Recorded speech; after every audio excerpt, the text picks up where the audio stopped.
오늘도 예배 가운데 또 온라인으로 참여하고 계시는 성도 여러분 사랑하고 축복합니다. 63년간 보육원을 운영하면서 1만 명의 고아들을 길러냈던 고아들의 아버지 조지 물러는 기도 외에는 다른 것을 의지하지 않았다고 합니다. 그래서 그는 5만 번 기도 응답을 받은 것으로 유명하지요. 조지 물러가 5만 번이나 응답받을 수 있었던 것은 그의 기도 제목과 또 자세에 있습니다. 세 가지 비결이 있는데요. 결론부터 이야기하자면 첫 번째로는 그는 하나님께서 반드시 응답하실 것을 믿고 기도했습니다. 의심하지 않고 기도하고 나면 받은 줄로 믿었다는 겁니다. 그리고 두 번째는요, 그는 하나님께서 가장 좋은 것으로 채워주실 것이라고 믿었다는 거예요. 하나님이 주시는데 그냥 내가 달라고 한 것뿐만 아니라 나에게 가장 좋은 것으로 주신다고 믿었다는 겁니다. 그리고 세 번째, 그는 하나님의 응답이 이루어질 때까지, 그때까지 기도했다고 합니다. 포기하지 않았다고 합니다. 오늘 이 시간 우리도 말씀을 통하여 우리의 기도 제목과 또 기도함의 자세를 돌아보는 귀한 시간이 되시기를 소망합니다.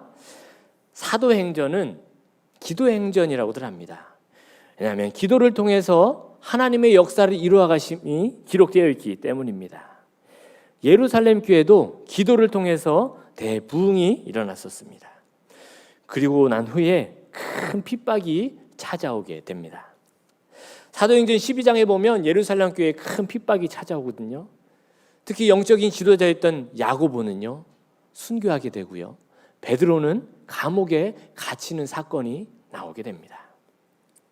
그러니 예루살렘 교회 성도들의 마음은 어떻겠습니까?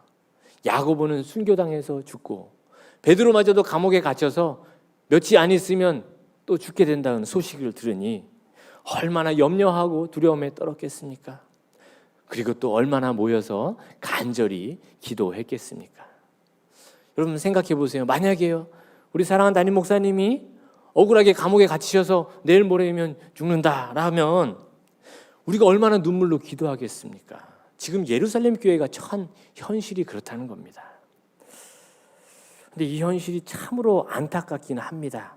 그런데요, 한편으로 보면 교회에 닥치는 그 위기가, 그 어려움이 꼭 나쁜 것만은 아닌 것 같습니다. 왜냐하면요, 우리 성도들로 하여금 기도하게 만드니까요. 그런 면에서 위기는 기회가 되는 것 같습니다. 저희 모교회 목사님이 그러셨거든요. 교회에 어느 정도 빚이 있는 것은 오히려 더 좋다라고요. 왜냐하면 교회에 어느 정도의 어려움이 있을 때 더 성도들과 함께 기도할 수 있기 때문입니다. 우리 사람들, 우리 개인적으로도 그렇죠. 어느 정도의 어려움이 있을 때 더 하나님을 붙잡고 더 기도하게 되지 않습니까? 이렇게 예루살렘 교회 성도들은 교회에 닥친 그 위기 앞에서 모여서 간절히 기도했습니다. 간절히 기도했습니다. 그런데요, 여기서 잘 보아야 할 점이 있는데요. 예루살렘 교인들이 이렇게 순수한 마음을 가지고 기도한 것은 너무나 좋았습니다.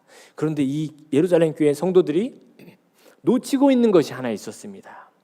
그것이 무엇인가 하면 열심히 순수하게 기도했지만 그 기도의 응답으로 하나님의 역사하실 그것을 기대하지 못했다는 겁니다.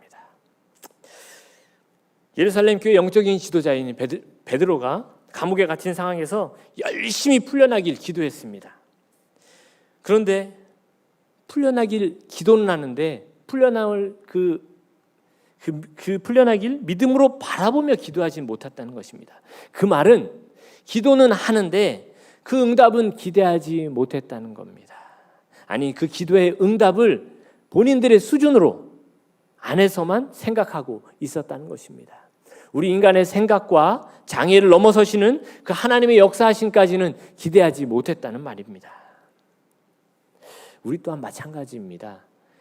하나님의 일하심을 우리의 경험과 판단으로 제한하고 재단해서는 안 된다는 것입니다. 그래서 이러한 찬양이 있죠. 그의 생각 셀 수 없고 그의 자비 무궁하며, 뭐래요? 그의 생각은 셀 수 없다. 우리 이렇게 노래는 하는데요, 하나님의 역사하심에 늘 우리의 생각으로 재단할 때가 많아요. 그리고 뭐래요? 그의 성실 날마다 새롭고, 하나님의 성실은 하시라는 날마다 있다는 겁니다. 그의 사랑 끝이 없단다. 여러분, 제가 상담을 공부했잖아요.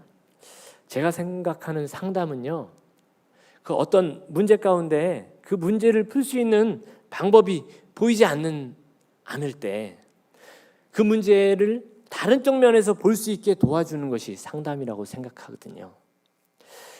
이와 비교할 수는 없지만 하나님은 인간이 풀 수 없는 문제를 인간이 생각할 수도 없는 방법으로 푸시는 분임을 믿으시기 바랍니다.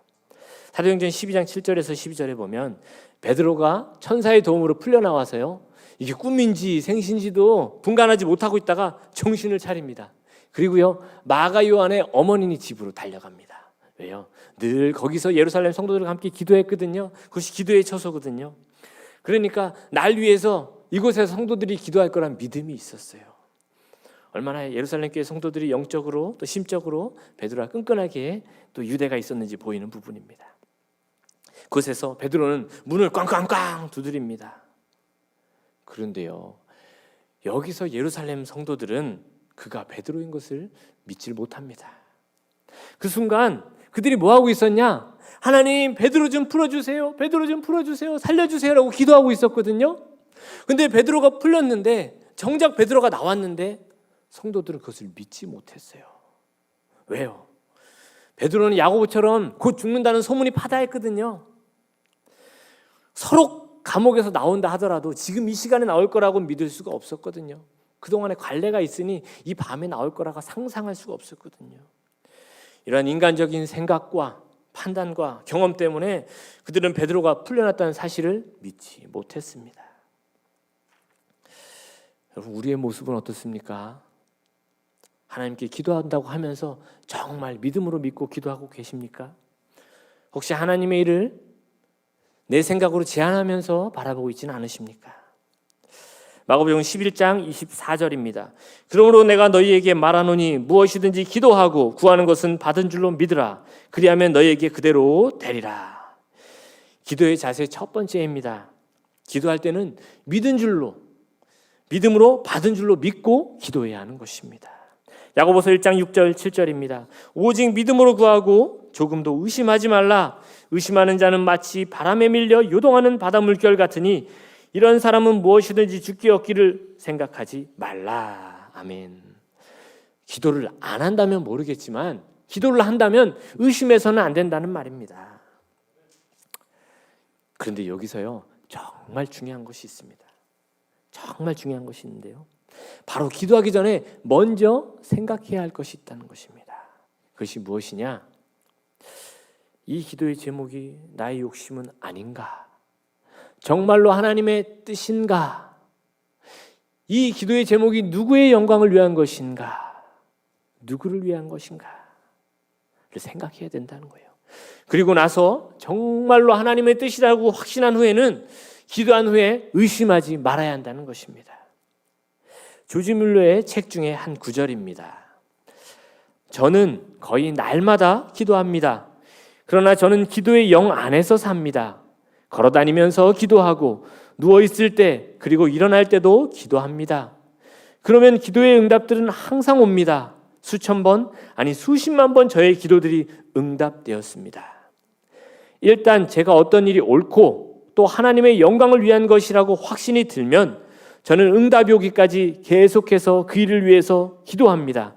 저는 결코 포기하지 않습니다. 조지 뮬러가요, 그렇게 응답받았던 비결이 무엇이냐? 이게 하나님의 영광을 위한 것이라는 확신이 들었다면, 그 기도 제목이 하나님의 영광을 위한 것이 확신이 들면 그 응답이 올 때까지 절대 포기하지 않았다는 거예요. 여러분, 만약에요, 우리가 대통령을 만나게 됐다고, 그 일정이 잡혔다고 생각해 봅시다. 그러면 아무 생각 없이, 아무 준비 없이 만날 사람이 누가 있겠어요? 당연히 무슨 말을 할지, 무슨 부탁을 할지 한 번쯤은 생각하지 않겠습니까? 그리고 그렇게 부탁한 후에는 의심할 필요가 없는 것이죠. 왜요? 그 권위와 능력이 있는 분께 부탁한 거니까요. 하물며 인간인 대통령에게도 그런데 천지 만물을 지으시고 지금도 온 천하를 이끌고 계시는 그 하나님께 부탁한 것이라면, 거기다가 그것이 하나님의 뜻에 합당한 것이라면 의심할 필요가 없는 것이지요. 그런데 놀라운 사실이 또 하나 있습니다. 그것은요, 하나님은요, 우리의 소원을 통해서 하나님의 뜻을 이루어 가신다는 것입니다. 그냥 하나님의 뜻이 아니라 우리 안에 하나님의 뜻을 향한 소원을 주시고 그것을 통해 이루신다는 것입니다. 빌립보서 2장 13절에 잘 나타나 있어요. 빌립보서 2장 13절입니다. 너희 안에서 행하신 이는 하나님이시니 자기의 기쁘신 뜻을 위하여, 하나님의 기쁘신 뜻을 위하여 너희에게 소원을 두고 행하게 하시나니. 아멘. 참으로 할렐루야입니다. 하나님은요, 자기의 기쁘신 뜻을 위하여 우리에게 소원을 두신대요. 우리가 그것을 품게 하신다는 말입니다.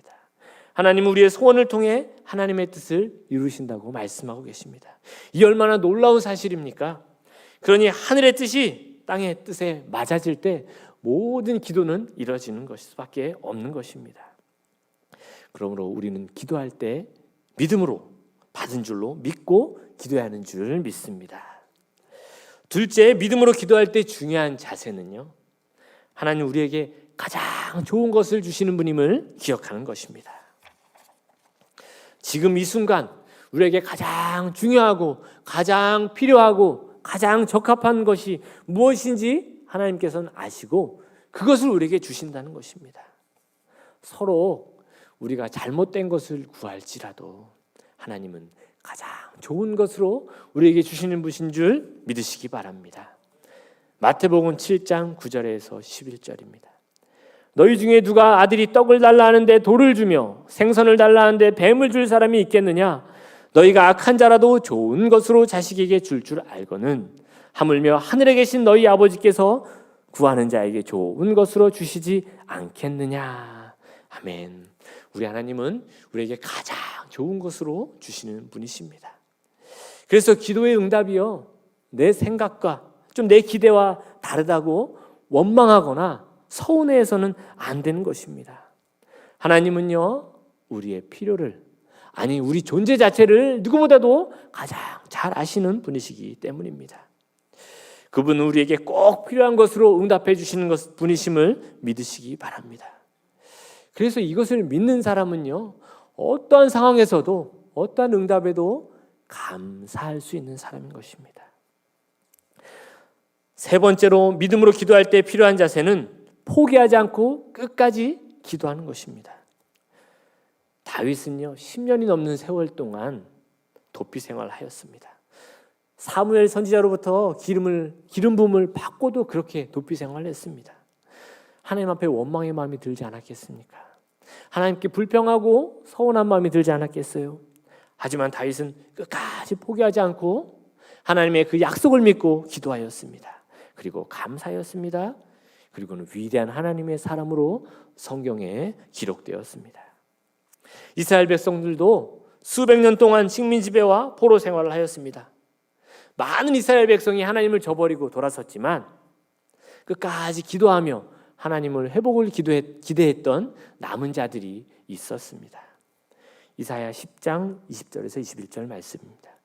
그날에 이스라엘의 남은 자와 야곱 족속의 피난한 자들이 다시는 자기를 친자를 의지하지 아니하고 이스라엘의 거룩하시니 여호와를 진실하게 의지하리니 남은 자 곧 야곱의 남은 자가 능하신 하나님께로 돌아올 것이라. 아멘. 남은 자가 있었습니다. 끝까지 포기하지 않고 하나님의 약속을 믿고 기도했던 그 남은 자가 저와 여러분 되시기를 간절히 축복합니다. 지금은요, 2000년 전 주님이 오심을 기념하고 다시 오심을 기다리는 대림절입니다.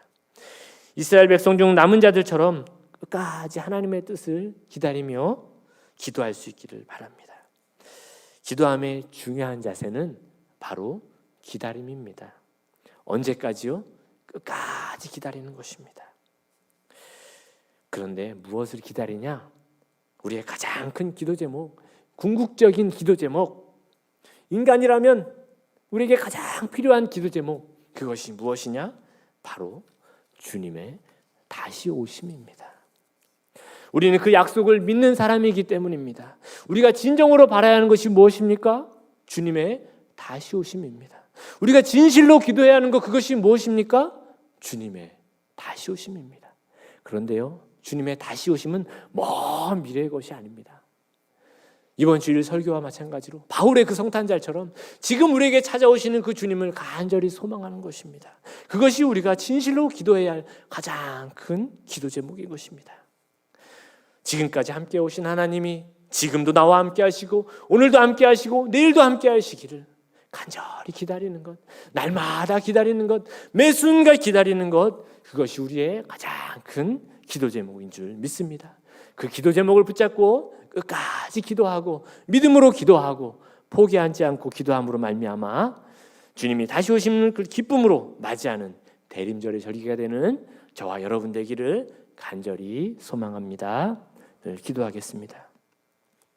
하나님 아버지, 언제나 믿음으로 기도하게 하시고 우리에게 가장 좋은 곳으로 채워주실 분이 하나님이심을 믿음으로 믿고 바라볼 수 있도록 도와주옵소서. 그리고 끝까지 포기하지 않고 다시 오실 주님을 기대하며 지금 다시 오실 그 주님을 기대하며 기도할 수 있는 저희가 되게 하여 주옵소서. 예수 그리스도의 이름으로 기도드립니다. 아멘.